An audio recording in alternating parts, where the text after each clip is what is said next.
Ils existent. Mais pas comme vous le croyez. Derrière les théories du complot, les symboles sur les billets de banque et les vidéos conspirationnistes, il y a une histoire vraie, beaucoup plus fascinante. Une histoire qui commence dans une petite université bavaroise en 1776, avec un professeur interdit d'enseigner qui décide de créer sa propre société secrète. Une histoire qui se termine 10 ans plus tard dans le sang et la prison. Et pourtant, cette société interdite continue de hanter notre imaginaire collectif. Bienvenue dans la véritable histoire des Illuminati. L'année est 1776. L'Amérique déclare son indépendance, les lumières rayonnent sur l'Europe, et dans une petite ville de Bavière, un professeur de droit canonique de 28 ans prend une décision qui changera l'histoire. Adam Weishaupt, né juif mais élevé par des jésuites, vient d'être interdit d'enseignement pour ses idées trop progressistes. Face à la censure religieuse et politique, il crée une organisation clandestine. Son but, lutter contre l'influence de l'Église et de l'État sur les esprits, promouvoir la raison et réformer la société. Il l'appelle l'ordre des Illuminati. Ce que personne ne sait encore, c'est que cette société, destinée à disparaître dans l'oubli, deviendra le mythe le plus durable de l'histoire moderne. Weishaupt n'était pas un illuminé. C'était un intellectuel brillant, formé par les jésuites mais farouchement opposé à leur influence. Son objectif était clair, créer une organisation capable de diffuser les idées des Lumières en Bavière, un État profondément conservateur et religieux. Il structure son ordre avec une précision quasi militaire. 13 degrés d'initiation, chacun débloquant de nouveaux savoirs et responsabilités.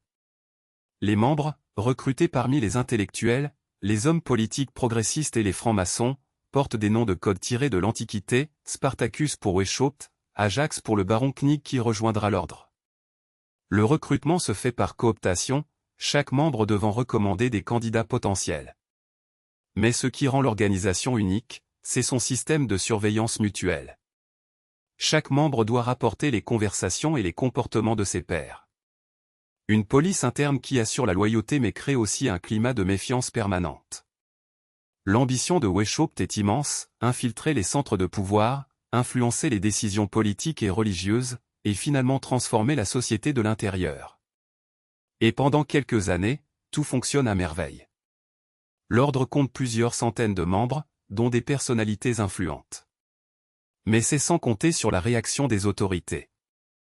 L'Église et l'État bavarois voient d'un très mauvais œil cette organisation clandestine qui recrute dans leur rang. En 1784, le gouvernement interdit toutes les sociétés secrètes. L'année suivante, il promulgue un édit encore plus sévère, appartenance aux Illuminati est passible de mort. L'ordre est démantelé, ses membres pourchassés. Weishaupt fuit en Saxe, d'autres sont arrêtés et exécutés. Mais le coup le plus terrible survient lorsque les autorités saisissent les archives de l'ordre. Des milliers de documents, des rituels d'initiation, des correspondances secrètes. Tout est publié, diffusé dans toute l'Europe. Ces documents, censés enterrer à jamais les Illuminati, vont au contraire alimenter les théories du complot pendant des siècles. Car dans ces papiers, on trouve des plans ambitieux, des critiques acerbes de l'Église et de l'État, des discussions sur l'influence et le pouvoir. De quoi nourrir toutes les imaginations. Et surtout, de quoi créer le mythe parfait, une société secrète qui voulait changer le monde, interdite et persécutée, mais dont les idées et l'organisation ont survécu. Le problème, c'est que la plupart de ces documents ont été falsifiés, manipulés ou sortis de leur contexte. Mais peu importe. Le mal est fait. Le mythe des Illuminati est né. Au XIXe siècle, les théoriciens du complot commencent à lier les Illuminati à tous les grands événements historiques. La Révolution française? Les Illuminati. Les révolutions de 1848? Les Illuminati. L'établissement du nouvel ordre mondial? Les Illuminati, bien sûr. Les symboles jouent un rôle crucial dans cette transformation. L'œil qui voit tout, par exemple, apparaît sur le billet d'1 $ américain depuis 1935, mais les théoriciens du complot l'associent aux Illuminati, alors qu'il n'a aucun lien historique avec l'ordre de Weishaupt.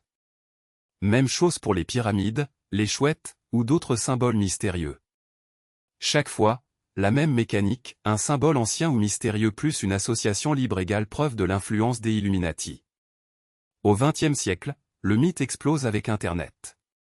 Des milliers de vidéos, d'articles, de livres prétendent révéler la vérité sur les Illuminati. Ils contrôlent les gouvernements, les banques, l'industrie du divertissement. Les stars de la pop sont leurs esclaves. Les politiciens sont leurs marionnettes. Et derrière tout cela, toujours les Illuminati. Mais quelle est la part de vérité dans tout cela? Presque aucune. L'ordre de Weishaupt a existé, il a été interdit, ses membres ont été persécutés. Mais son influence s'est arrêtée là. Le reste, c'est le mythe, magnifié par des siècles de fantasmes et de manipulations. Les Illuminati ont existé. Une société secrète fondée en 1776 par Adam Weishaupt pour promouvoir les idées des Lumières en Bavière. Une société interdite 10 ans plus tard, ses membres pourchassés, ses archives publiées. Mais de cette histoire vraie est né un mythe qui a survécu à la réalité. Un mythe qui explique tous les complots, contrôle toutes les institutions, influence tous les événements. La vérité est ailleurs, dans une petite université bavaroise, un professeur interdit d'enseigner a créé une organisation ambitieuse qui a échoué. Mais son échec a donné naissance à l'un des mythes les plus durables de l'histoire moderne. Et vous, y croyez-vous? Ils ont été interdits, persécutés, presque oubliés. Et pourtant, leur nom résonne encore aujourd'hui dans les théories les plus folles. Alors, qui tire vraiment les ficelles?